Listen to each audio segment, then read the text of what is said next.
सूरज TV के साथ मैं हूं आपकी मेज़बान राबिया चौधरी।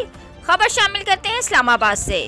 तहरीक-ए-इंसाफ के सीनियर रहनुमा शहबाज गिल को इस्लामाबाद में गिरफ्तार कर लिया। मज़ीद तफसीलात से आपको आगाह करे चौधरी इरफान शौकत। तहरीक-ए-इंसाफ के सीनियर रहनुमा शहबाज गिल को इस्लामाबाद पुलिस ने गिरफ्तार कर लिया।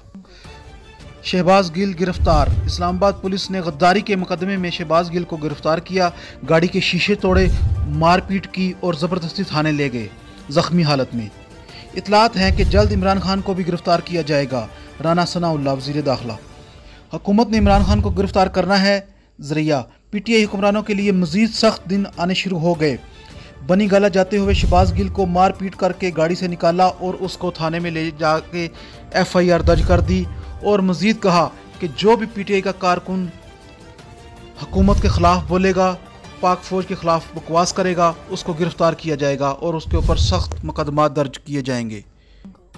खबरों की मज़ीद अपडेट के लिए चैनल को लाइक करें, शेयर करें, सब्सक्राइब करें और अपनी कीमती राय से हमें आगाह करें।